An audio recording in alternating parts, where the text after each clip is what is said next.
বিসমিল্লাহির রহমানির রহিম। প্রিয় দর্শকবৃন্দ, আপনাদের সেতী রোগ সম্বন্ধে অনেকে ধারণা নাই। ওই সেতী রোগ কি এবং সেতী রোগ থেকে বাঁচতে হলে কি ব্যবস্থা করতে হবে সেই বিষয়ে আপনাদেরকে আমি বলতেছি।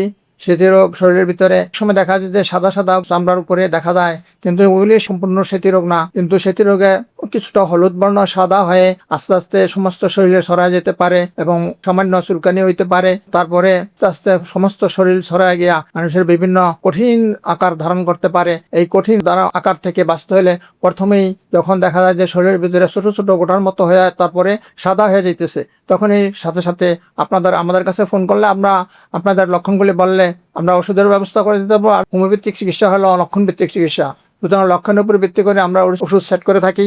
তাই আপনাদেরকে সম্পূর্ণ লক্ষণগুলি বলতে হবে এবং সেতী রোগের চিকিৎসা না করলে আস্তে আস্তে সমস্ত শরীর ছড়ায় গেলে দেখতে কিরকম সেটা তো আপনারা ভালো করে জানেন। এই জন্য অল্প থাকতে চিকিৎসা করলে এটা সেরে যায়, আর যদি বেশি হয়ে যায় তাহলে সারাইতে অনেক সময় লাগে। কিন্তু ওই সময় অপেক্ষা করা ওষুধ খাওয়া মানুষের জন্য অনেক কঠিন, ধৈর্য ধরা থাকা বড় কঠিন হয়ে যায়। এই জন্য আপনারা যখন অল্প অল্প দেখা যায় শরীরের ভিতরে ফুসকুড়ির মতো এবং সাদা সাদা ভাব, হয়তো হাতে গালে বা পেটে শরীরের বিভিন্ন জায়গায় অল্প অল্প দেখা যায়, তখনই আপনারা আমাদের কাছে শরণাপন্ন হবেন এবং আমরা সুচিকিৎসার ব্যবস্থা করব যাতে আপনারা অল্পতেই সেরে যেতে পারেন।